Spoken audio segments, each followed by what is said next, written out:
inaakanye le go dirisa dikitso tsa bone go godisa itsholelo. We cannot afford to hold on to unproductive work ethics, attitudes, behaviors, and practices that stifle socio-economic and cultural growth. I challenge every resident of this district to explore how they can leverage on locally available skills, natural resources, and indigenous knowledge system to grow and diversify the local economy. We should not be apologetic in pursuit of business linkages that will ensure steady and reliable supply of high-quality goods and service despite our distance from major service centers. Mo ditlhabololong tse dingwe modulasetilo o kaile fa dingwe tsa ditsela di tla baakangwa le gore lenyora le le ntseng le tlhorontsha banni le tla timolwa ka lenaneo la kgokelo ya metsi le le tla dirwang ngwaga wa madi o tlang. Hudu well field is being deployed to speedily supply water to the Macheng villages. The corporation is currently rehabilitating 7 boreholes along the well field to prepare them for project. The project is to be financed in the 24-25 budget. The corporation is in process of rehabilitating the second borehole at Ngwatle to augment supply of raw water to the plant to increase daily production to the villages of Ngwatle and Zutswa. Ireka makhanslara solofetse go akgela mo pegong ya ga modulasetilo ba amogetse kopo ya gagwe ya gore ba tsene mo setlhopheng sa motse se se timang melelo ya naga e kelemile mo kgaolong ye mme ebile go na le poifo ya gore melelo e tshosetsa go tsena mo kampeng ya kgwediso ka seatla ya kgainyane. Bensi Bosigo, Botswana Television, ho kontsi.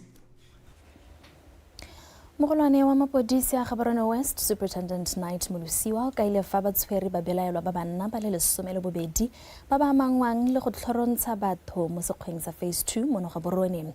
Superintendent Molusiwa o supile fa ba kgonne seo mo letsholong le le tsweletseng la tontsho borukutlhi la malatsi a 60. Khumiso Maphanyane o rulagantse pegoe. Yare bantse ba le mo letsholo leo bosigo mapodisi a Gaborone West a tshoganyetsa banna bao ba ba hitetsweng ba robetse mo go sone sekgwa se hata se ga molapo. Ene yare ha ba botsolotswa ka go nna ga bone ho le dithoto dingwe tse ba hitetsweng ka tsone ba ratha sekgwame seo sa tsenya mapodisi pelaelo. Molapo wa phase 2 retso ke go gongwe re lemogileng gore dirukutlhi di iphitlha teng di nna mo teng. Jaanong ke sone se bosigo ja gompieno re boloditseng letsholo la gore re itebaganye le ntlha tse pedi tseo block 9 le molapo wa phase 2. Mme retso nka tsibusa setšhaba hela gore kampo ka isa kgakololo go setšhabeng gore nako ke yone ga gona nako engwe gape e botoka ya gore re simolle go emela dikgantse tsa tontsho borukutlhi ka dinao re tsene mo dikomiting. Mo nakong ya gompieno retso re a itse gore dirukutlhi le tsone di dule letsholo di leka gore ka ditsela tsotlhe ba amoge batho dithoto tsa bone le madi a bone jaaka go iwa ko malatsing a botsalo ja morena le ngwaga o mošwa jana. Mme seemo seo retso re se etse tlhoko ke sone se o bonang re tsibogile ka bokete jo bokana. Superintendent Molusiwa o kopile setšhaba go tshwarelana go lwantsha borukutlhi le bone ka go ba loma tsebe ka tiragalo e pehela ya borukutlhi. Bona la ga rona ka dipalo tse di kana re ikopantse le setšhaba re tsamaya mo mekgwatlheng go ba ha tsholohelo ya gore nyamme mapodisi a teng re sireletsegile. Ke sone se re sa iponeng tsa parra gore beke le beke re be re dule letsholo re tsamaya mo kgaolong ya rona retso. Re batla go emisa dikgang tsotlhe tse e leng gore ke tsone tse di tshwenyang mo kgaolong. Go na le dikgang tsone tsa go thukutha batho, go na le kgang tse di tona tse e leng gore gompieno di setse di tsere phekolo e sedi. Tontsho borukutlhi ke maikelo a bothe ke ka mo setšhaba se rotloediwang go dirisa mananeo a tshwana le a ntebele ke go lebele go lwantsha borukutlhi mo metseng ya bone. Khumiso Maphanyane, Botswana Television, Gaborone. A re tsetsa metshameko re dinewa jalo ke Tumompatane.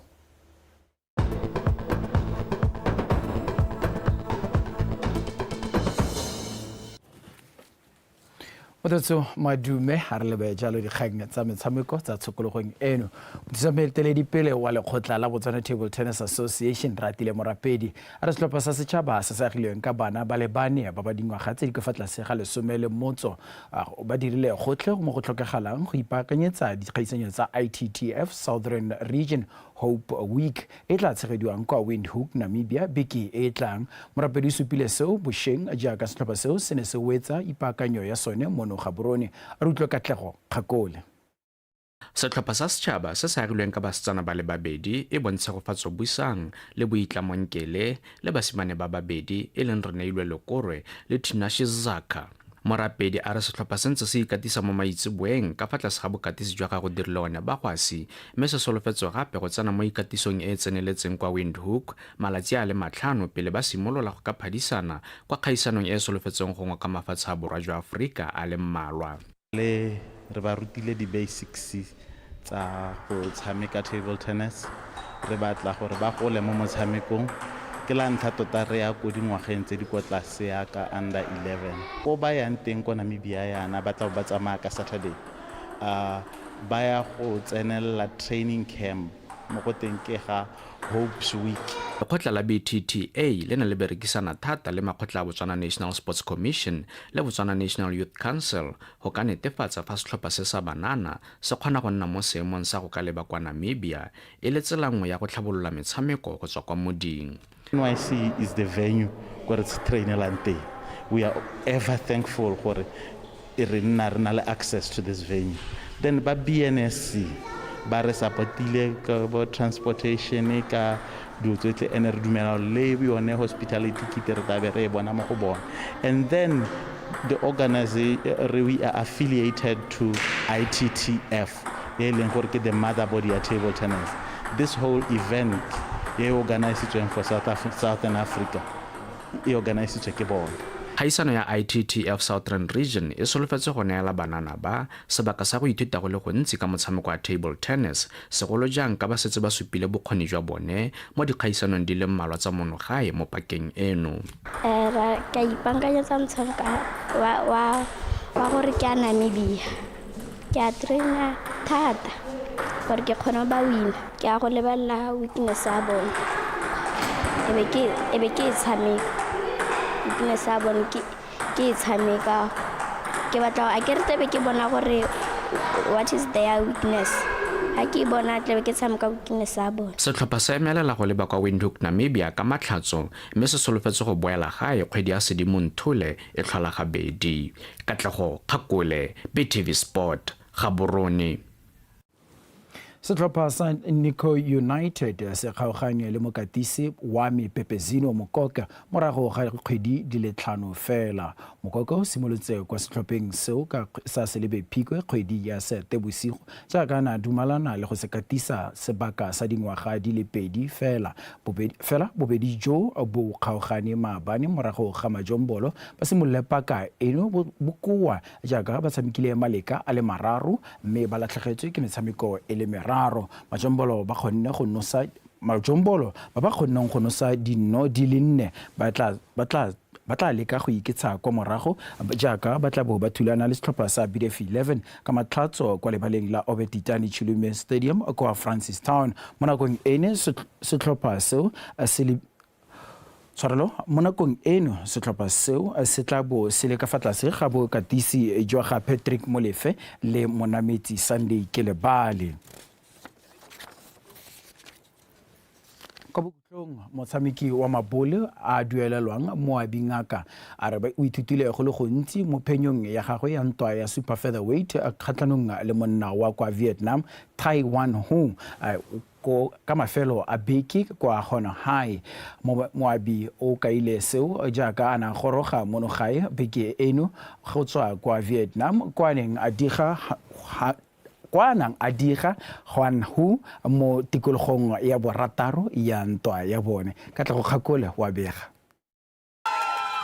moabi ngaka go tswa kwa setlhopheng sa Bon Boxing a re le fa ba itemogetse dikgwetlho tsa madi go leba kwa Vietnam o lebogela kemonokeng ya bana le seabe ka go farologana ka seo se mo neetse sebaka sa go ka supa bokgoni jwa batshameki ba mabole a duelelwang ba mono gae.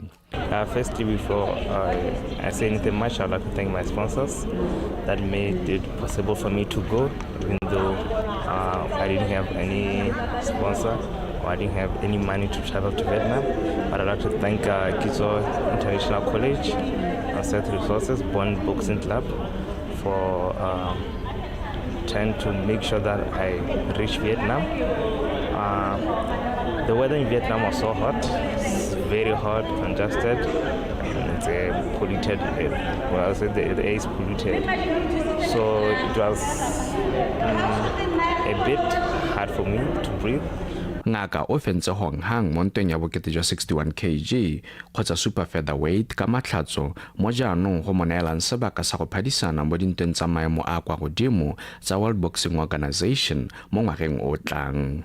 60 where I managed to win and raise the flag, and BOTSWANA the way it gets thing, and they have called me for many fights. Right now, as I'm speaking, I have 3 fights online: Japan, Korea, any fight from December till next year, and they gave me also an opportunity to fight for an international title in BOTSWANA. And they are all coming here on the whole Asian countries, China, Japan, Korea. Tsamaile sentle mo ntweng ya rona rra tile ba re rata ba re tshotse sentle ba re tsere sentle o tla itse yalo gore ne re lwa mo ntweng yo ya 61 kg e leng gore ne re ipaakanyeditse sentle hela mo Botswana mme ra balatela re tsogela mo Botswana re sa rra go itlhokotsa go sele. Morago ga motshameko a mafelo a beke kwa Vietnam, moabi ngaka le mokatisi wa gagwe ba tla itlhokoletsa ya WBO Intercontinental e solofetseng go tshegediwa kwa maungwaga o tlang kwa ba Bon Boxing Promotion ba solofetseng go amogela mogaka wa pele wa mabole lefatshe ka bophara Mike Tyson. Katlego Kgakole, BTV Sport, sa Seratsakgama International Airport. Mototso a tla re di be khutlo gone fa tla ke leboge sentle moeng yona ranola ka puo ya diatla Lucia Ramasu o a boa go garela jalo thulaganyo ya Botswana Connect ka jana le kana go tsotlhe ikanye rona.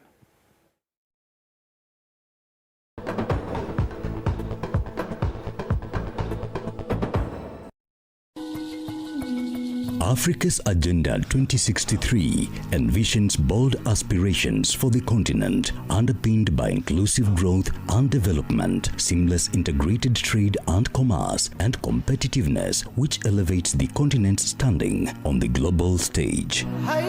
With a large youthful population, 12% of the world's oil reserves, 42% of the world's gold reserves, and 60% of the world's arable land, Africa holds vast potential to drive global growth